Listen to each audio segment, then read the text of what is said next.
The vast emptiness of space stretched endlessly in all directions.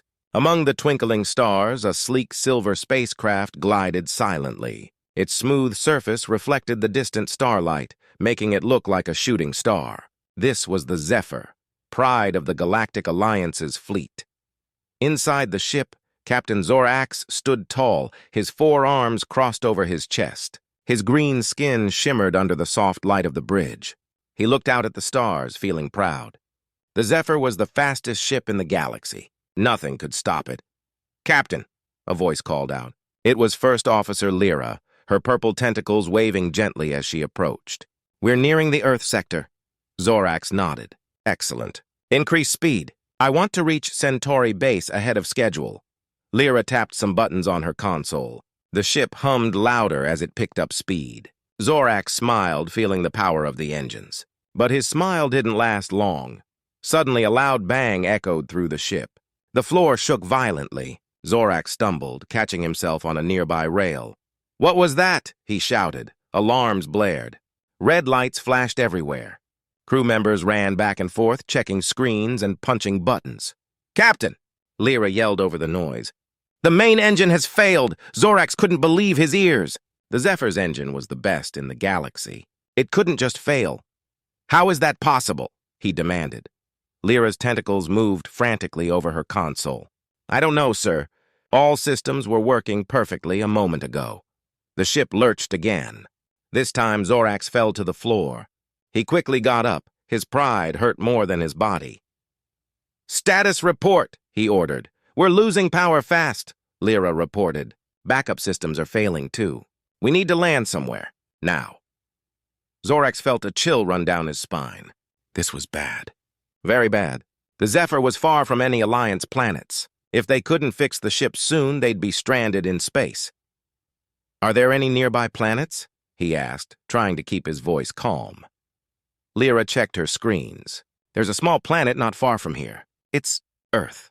Zorax frowned. Earth. He'd heard of it. A primitive planet, home to a young species called humans. The Alliance didn't have much contact with Earth. It was too underdeveloped. "Any repair stations nearby?" he asked hopefully. Lyra shook her head. "None, sir. At least none that are registered with the Alliance." Zorax paced the bridge, his four hands clasped behind his back. He didn't like the idea of landing on Earth, but they had no choice. The ship wouldn't last much longer. "Set course for Earth," he ordered. "We'll have to risk it."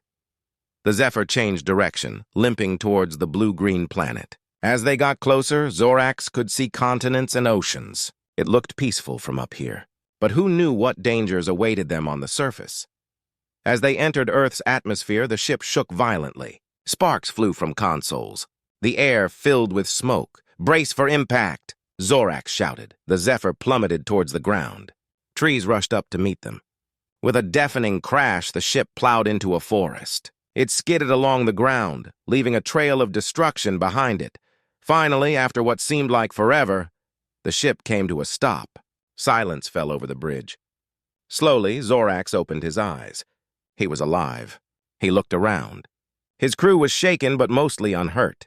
"Is everyone all right?" he called out. A chorus of groans answered him. Lyra stumbled to her feet, her tentacles drooping. "We're alive, Captain," she said. "But the ship, it's in bad shape." Zorax nodded grimly. He could see that for himself. Smoke rose from every console. The view screen was cracked. The proud Zephyr was now a wreck. "We need to assess the damage," he said, "and figure out where exactly we are." Lyra checked a still-working console. "According to this, we're in a place called Montana. It seems to be a sparsely populated area." Zorax sighed with relief. At least they hadn't crashed into a city. The last thing they needed was to cause a panic among the humans. "All right," he said. "Let's get to work. We need to repair the ship and get out of here as soon as possible." The crew set to work. They opened panels, checked wires, and ran diagnostics. But after hours of work, things looked grim. "Captain," Lyra reported, her voice heavy with worry. "The damage is worse than we thought. We don't have the parts we need to fix the engine. And even if we did, I'm not sure we have the expertise." Zorax felt his heart sink. This was a disaster. They were stranded on a primitive planet with no way to call for help. Just then, a young crew member burst onto the bridge. "Captain, you need to see this!" Zorax followed the excited alien to a small view screen. It showed the forest outside the ship. And there, in the distance, was a small building. A sign hung over its door, written in crude Earth symbols. "What does it say?" Zorax asked. The crew member might try to capture them. But what choice did they have? "Prepare a small team," he ordered. "We'll go investigate this. Joe's auto repair. It might be our only chance to fix the ship and get home." As the team prepared to venture out, Zorax looked out at the Earth forest. He never thought he'd find himself in this situation, stranded on a backwater planet, about to ask primitive aliens for help. But sometimes, he thought, help comes from the most unexpected places. Maybe, just maybe, these humans would surprise them. After all, they had nothing left to lose. With a deep breath, Zorax stepped towards the ship's exit. It was time to meet the humans. Captain Zorax stepped out of the crashed spaceship, his 4 eyes blinking in the bright sunlight. Behind him, First Officer Lyra and 2 other crew members followed cautiously. The Earth air felt strange in their lungs, thick with unfamiliar scents. "Remember," Zorax whispered, "we must be careful. Humans might panic if they see us." The small group made their way through the forest, following a narrow dirt path. Soon they reached a clearing. There, nestled between tall pine trees, stood a small, weathered building. A faded sign above the door read, "Joe's Auto Repair." Zorax hesitated. The place looked primitive, nothing like the sleek repair stations they were used to. Rusty car parts littered the ground, and old tires were stacked against one wall. Was this really their best hope? Suddenly the door creaked open. The aliens froze, ready to run. But instead of screams or panic, they heard a calm, gravelly voice. "Well, I'll be damned. Aliens! Didn't think I'd see that today." An old man stood in the doorway, wiping his hands on a greasy rag. He wore faded overalls and a cap that said Joe's on it. His weathered face broke into a crooked smile. "Name's Joe. Guess you folks are having some car trouble?" Zorax blinked in surprise. This human wasn't running away or calling for help. He was acting like alien visitors were an everyday occurrence. "Actually," Zorax said slowly, "it's our spaceship. It's broken." Joe scratched his chin, leaving a smudge of grease. "Spaceship, huh? Well, can't say I've worked on one of those before. But I've fixed just about everything else. Why don't you show me what's wrong?" The aliens exchanged confused looks. This wasn't going at all how they expected. But they had no other options. Zorax nodded, and they led Joe back to their crashed ship. Joe whistled when he saw the Zephyr. "Now that's a beauty. Shame about the damage. Let's take a look under the hood, shall we?" For the next hour, Joe crawled around the ship, peering into panels and asking questions. The aliens watched in amazement as the old mechanic seemed to make sense of their advanced technology. "Well," Joe said finally, wiping sweat from his forehead, "I've got good news and bad news. Good news is I think I can fix her. Bad news is it'll take some work, and we'll need some parts that don't exactly exist on Earth." Zorax's heart sank. "So you can't help us after all?" Joe grinned. "Now hold on, I didn't say that. We just need to get creative. Follow me." He led them back to his shop. Inside, it was cluttered but organized. Tools of all shapes and sizes hung on the walls. Shelves were packed with parts and odd gadgets. "Now," Joe said, rummaging through a box, "your engine's got some fancy bits we don't have here. But the basic principles are the same. We just need to improvise."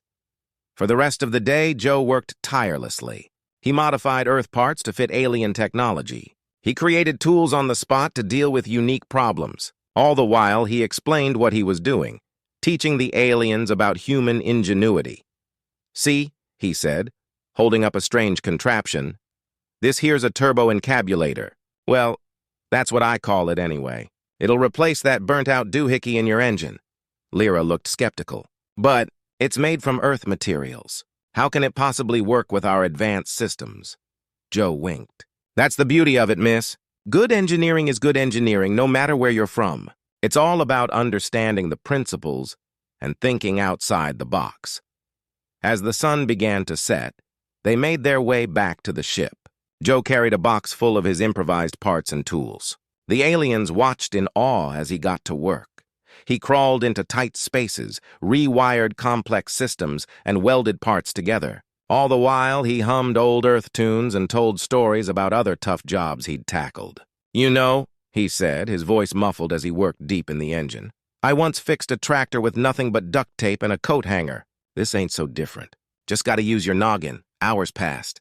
The forest grew dark, lit only by the glow of Joe's work lights. The aliens took turns helping, following Joe's instructions and learning more about human problem-solving. Finally, as the first light of dawn broke through the trees, Joe emerged from the engine compartment. He was covered in grease and sweat, but he wore a triumphant smile. "Well, folks," he announced, "I reckon she's ready for a test run." Zorax couldn't believe it. "You mean, you fixed it? Just like that?" Joe shrugged. "Won't know for sure till we fire her up. But I've got a good feeling about this one." With bated breath, the aliens powered up the ship. For a moment, nothing happened. Then, with a low hum that grew to a powerful roar, the engine came to life. Cheers erupted from the crew. Zorax felt tears in his eyes. They were saved. "Joe," he said, turning to the old mechanic, "I don't know how to thank you. You've done the impossible." Joe chuckled. "Oh, shucks. It wasn't impossible. Just needed a little elbow grease and some good old human know-how." As the aliens prepared to leave, Zorax had an idea. "Joe," he said, "how would you like to come with us? Your skills could revolutionize our repair techniques."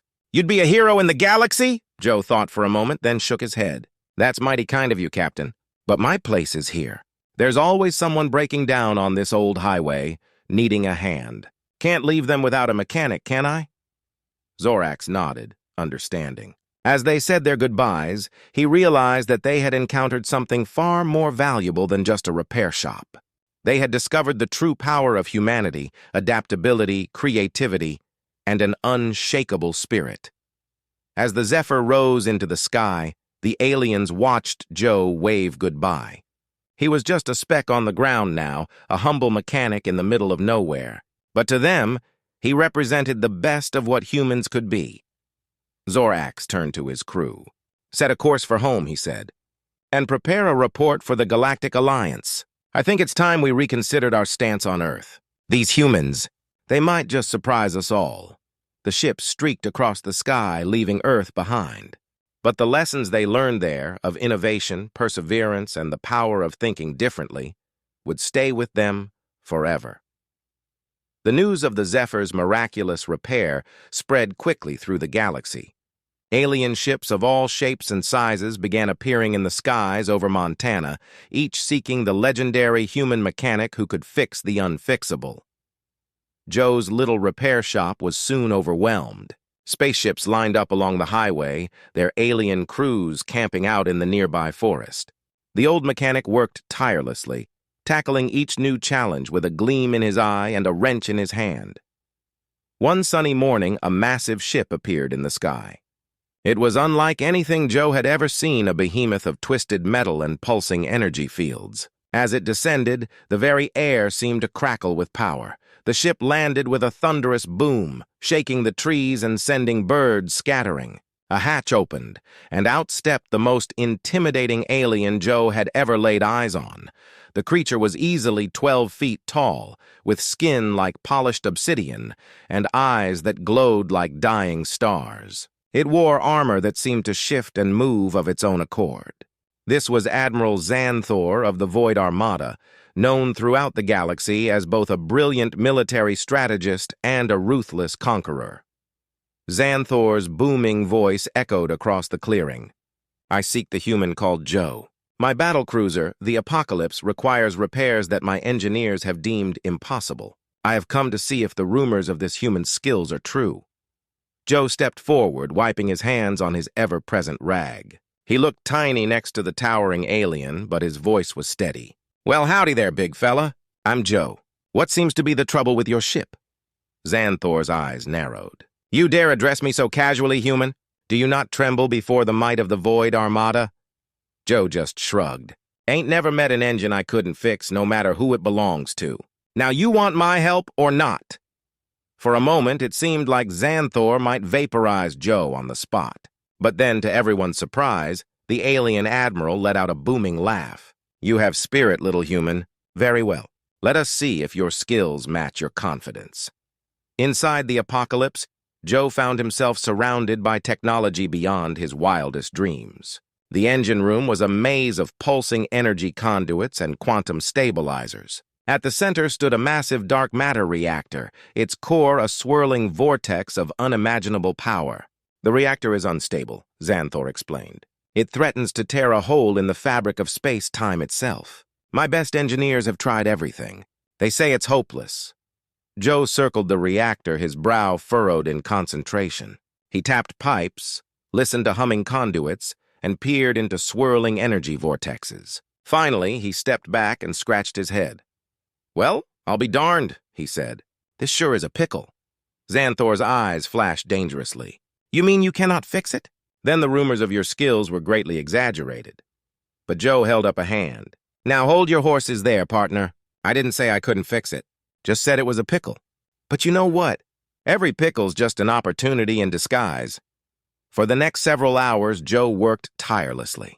He climbed through maintenance shafts, rewired impossible circuits, and even stuck his arm into the swirling vortex of the reactor core, much to the horror of the alien engineers. As he worked, Joe explained his process to the bewildered aliens. "See, your problem here is you're thinking too complex. Sometimes the simplest solution is the best. Like my old grandpappy used to say, if it ain't broke, don't fix it. And if it is broke, hit it with a hammer." The aliens exchanged confused looks. One of them, a multi-tentacled being named Zorblax, spoke up. "But this is a quantum singularity reactor. How can primitive impact tools possibly affect its functionality?" Joe grinned. "Well, not a literal hammer, of course, but the principle's the same. You gotta think outside the box." He proceeded to jury-rig a system that no sane engineer would ever attempt.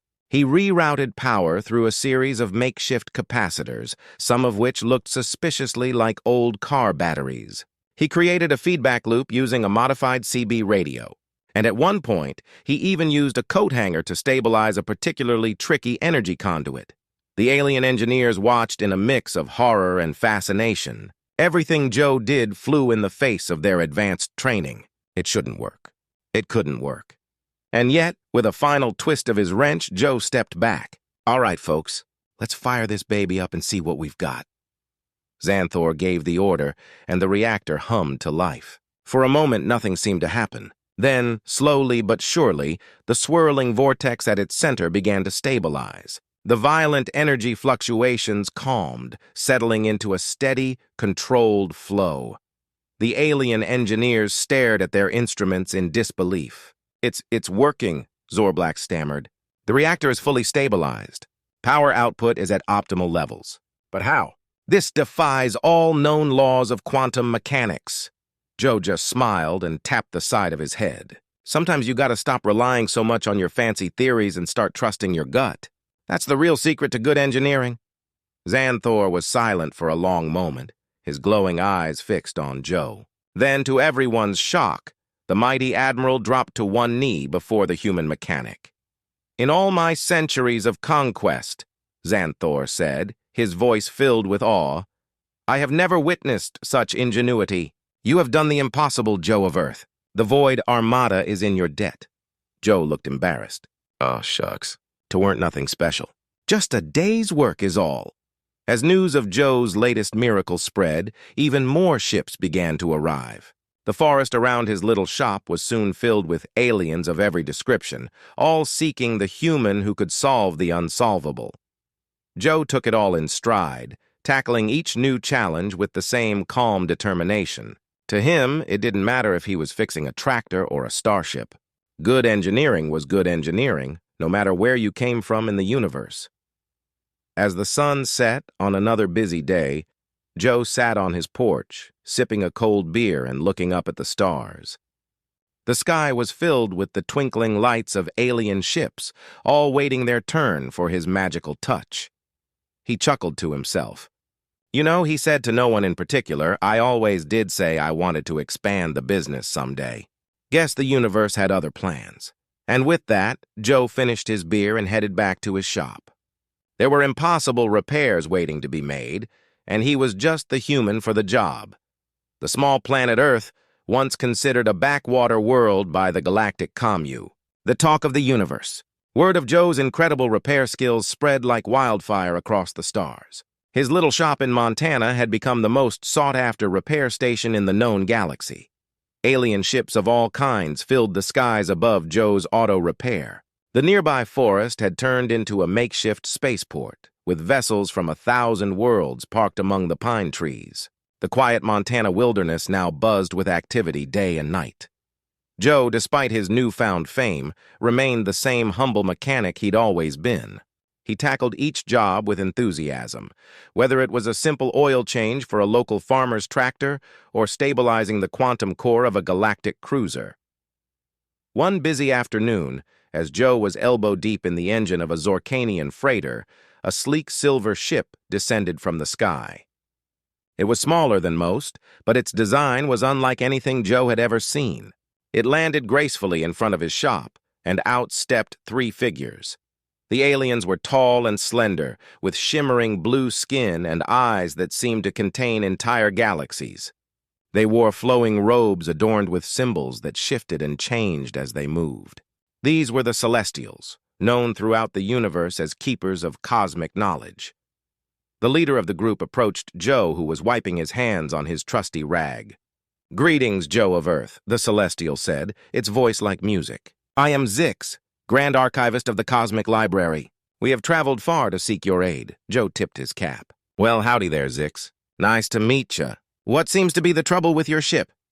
Zix's eyes twinkled with amusement. "Our ship is in perfect condition, Joe. We are here because of you." Joe looked confused. "Me? What did I do?" "You have done something extraordinary," Zix explained. "Your repairs, your solutions to impossible problems have caught the attention of the highest councils in the galaxy. We have come to study your methods." Joe scratched his head. "Well, shucks. I'm flattered and all, but I don't know if I'd call what I do extraordinary. I just fix things is all." Zix smiled. "Precisely. And it is the way you fix things that interests us. May we observe you at work?" Joe shrugged. "Sure thing. Got plenty of jobs lined up. Take your pick." For the next few days, the Celestials followed Joe around, watching his every move.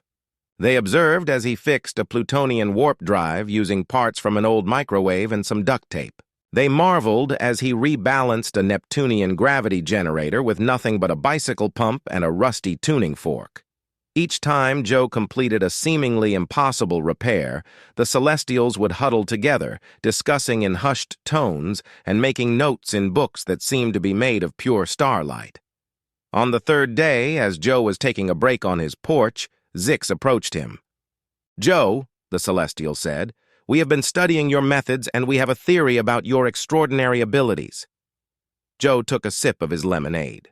"Oh yeah? What's that?" Zix's eyes sparkled. "We believe you possess a unique connection to the fundamental forces of the universe. Your intuitive understanding of mechanics transcends the boundaries of known science. In essence, you speak the language of the cosmos itself." Joe chuckled.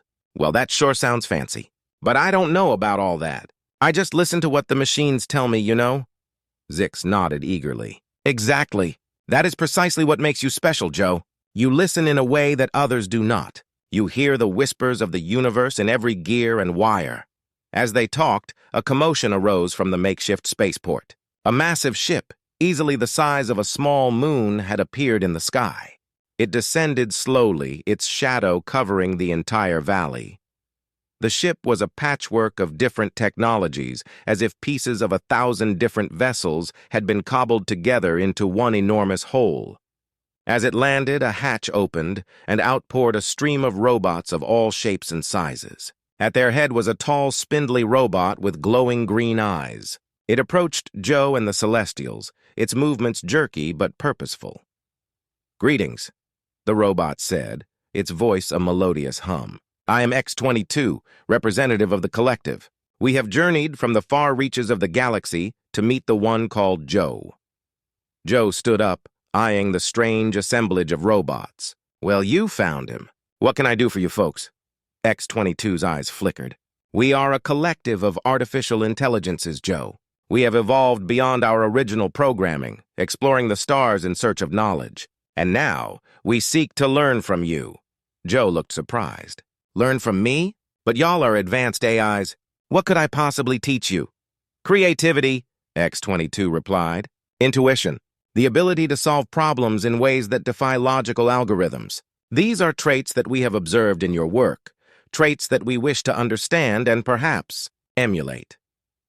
The news of the Celestials' visit and the arrival of the AI collective spread quickly. Soon, even more ships began to arrive. Philosophers from gas giant worlds came seeking Joe's wisdom. Engineers from antimatter galaxies arrived to study his techniques. Even interdimensional beings shifted into our reality, drawn by the legend of the human mechanic.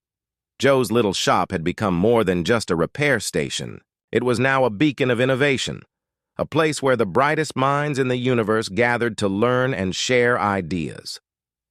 One evening, as the sky above Montana twinkled with the lights of 1,000,000 alien ships, Joe sat on his porch, sharing a beer with Zix, X-22, and a few of his regular alien customers.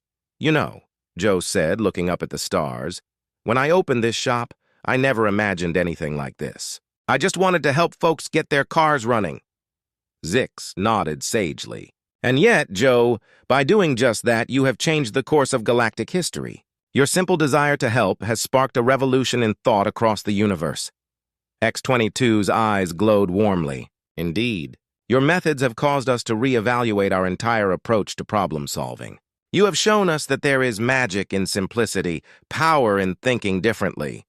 Joe chuckled and took a sip of his beer. "Well, I don't know about all that, but I'm glad I could help. And hey, as long as folks keep bringing me interesting problems to solve, I'll keep doing what I do best."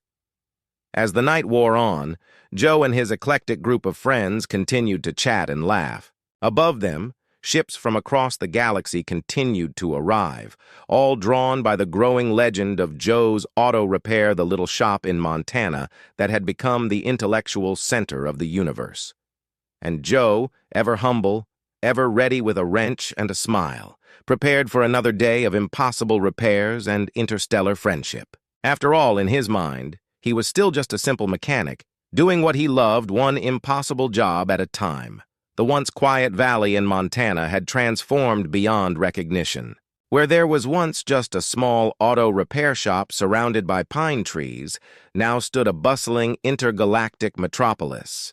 Joe's Auto Repair had become the heart of a new galactic hub, a place where beings from across the universe came to learn, share, and innovate. Joe, the humble mechanic who had started it all, stood on the porch of his original shop. The old building now sat at the center of a sprawling complex of advanced laboratories, lecture halls, and repair bays. Yet, despite all the changes, Joe had insisted on keeping his original shop intact, a reminder of where it all began. As he sipped his morning coffee, Joe watched the diverse crowd of aliens and humans moving about the plaza in front of his shop. Engineers from 100 worlds discussed theories next to food stalls selling cuisine from across the galaxy. Holographic displays showed real-time feeds of ongoing repair projects, while teleportation pads constantly hummed with new arrivals. "Quite a sight, isn't it?" a voice said beside him. Joe turned to see his old friend Zix, the celestial archivist, materializing on the porch. Joe smiled. "Sure is. Sometimes I still can't believe all this started with just me and my toolbox." Zix's eyes twinkled. "You underestimate yourself, Joe. Your simple approach to complex problems has revolutionized galactic engineering. The Joe method, as it's now called, is being taught in universities across the cosmos." Before Joe could respond, a commotion in the plaza caught their attention. A massive hologram had appeared above the crowd, showing the seal of the Galactic Federation, the governing body that oversaw most of the known universe. A booming voice echoed across the hub. "Attention, citizens of the galaxy. This is High Chancellor Zorn of the Galactic Federation. We bring urgent news that concerns all sentient beings." The crowd fell silent, all eyes fixed on the hologram. Joe and Zix exchanged worried glances. Chancellor Zorn continued, his tentacled face grave. "A threat has emerged that endangers the entire universe. The Void Eaters, ancient entities of unimaginable power, have awakened from their millennia-long slumber. They now threaten to consume entire galaxies, unraveling the very fabric of space-time. Gasps and murmurs rippled through the crowd. Joe felt a chill run down his spine. This was far beyond anything he had ever dealt with before. Our most advanced weapons and shields have proven ineffective against this threat, Zorn said. In this dark hour, we turn to the brightest minds in the universe. We call upon the inhabitants of Earth's galactic hub. Your innovative thinking and unique problem-solving skills may be our last hope. As the hologram faded, chaos erupted in the plaza. Aliens of all species began talking at once, fear and panic spreading quickly. Joe looked out at the sea of worried faces, feeling overwhelmed. Zix placed a hand on Joe's shoulder. Joe, the universe needs your help once again. Your ability to find simple solutions to impossible problems might be the key to saving us all. Joe took a deep breath, then nodded. Well, I reckon we better get to work then. Over the next few days, the hub became a hive of activity. The best minds from across the galaxy gathered to brainstorm ideas. Advanced simulations ran day and night, testing theories and strategies. But as the days passed, hope began to fade. Every proposed solution fell short. Joe spent most of his time in his old shop, tinkering with spare parts and thinking. On the fifth day, as he was absent-mindedly rebuilding an old carburetor, an idea struck him. He burst out of his shop, shouting for Zix and the other leaders of the hub. When they gathered, Joe laid out his plan. Now, I know this might sound crazy, he began, but hear me out. These Void Eaters, they're like a big old engine that's running wrong, right? They're consuming everything because something's out of whack. So, what if we could tune them up? Fix whatever's making them act this way? The gathered aliens looked at Joe in confusion. An Arcturian scientist with 6 eyes blinked rapidly. But Joe, the Void Eaters are not machines. They're cosmic entities beyond our understanding.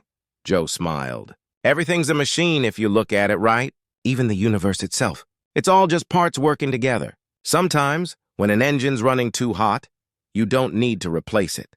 You just need to adjust the fuel mixture. Despite the skepticism, Joe's reputation was such that the hub's leaders agreed to hear him out. For hours, Joe explained his idea using analogies from auto repair to describe his plan for cosmic scale adjustments. To everyone's surprise, the plan started to make sense. The Celestials saw parallels with ancient cosmic laws. The AI collective found elegant algorithms in Joe's simple explanations. Soon, the entire hub was working to turn Joe's intuitive idea into a workable solution. Weeks passed as the hub raced against time. Ships arrived daily with news of more galaxies falling to the Void Eaters. But finally, after countless sleepless nights and endless calculations, they had a plan. The solution was beautiful in its simplicity. Using principles derived from tuning an engine, they had devised a way to adjust the fundamental forces of the universe ever so slightly, just enough to stop the Void Eaters' consumption without disrupting the rest of the cosmos. As the day of implementation arrived, tension filled the air. The hub had constructed a massive device that looked like a cross between a quantum computer and an old V8 engine. Joe stood before it, wrench in hand, ready to make the final adjustments. Well, folks, he said to the watching crowd, here goes nothing. With a deep breath, Joe reached into the machine and began to work. His hands moved with the same sure confidence he had shown when fixing countless engines over the years. To him, this was just another repair job, albeit one that would determine the fate of the universe. For several tense minutes, nothing seemed to happen. Then suddenly, the sky above the hub lit up with a dazzling display of cosmic energy. Reports began flooding in from across the galaxy. The Void Eaters were stopping, their endless consumption halted. Cheers erupted throughout the hub. Aliens of all species embraced each other in joy and relief. They had done it. The universe was saved. In the days that followed, celebrations rocked the galaxy. The Galactic Federation hailed Earth's galactic hub as the saviors of the universe. Honors and awards were heaped upon Joe and his team. But for Joe, the best reward was much simpler. As the excitement died down, he returned to his old shop, picked up a wrench, and got back to work on a beat-up old Ford that a local farmer had brought in. Zix found him there, elbow deep in the engine. "Joe," the Celestial said, "you've just saved the entire universe. Surely you could take a break?" Joe looked up and grinned. Aw, saving the universe is all well and good, Zix. But there's still folks who need their cars fixed. And as long as there's things that need fixing, well, that's what I'll be doing. Zix shook his head in wonder. This, he realized, was why Joe was special. To him, every problem was just another thing to be fixed, whether it was a faulty carburetor or a cosmic threat to all existence. As the sun set on another day at Earth's galactic hub, Joe continued his work, humming contentedly. The universe was safe, and there were still engines to tune. For Joe, life couldn't get any better than that.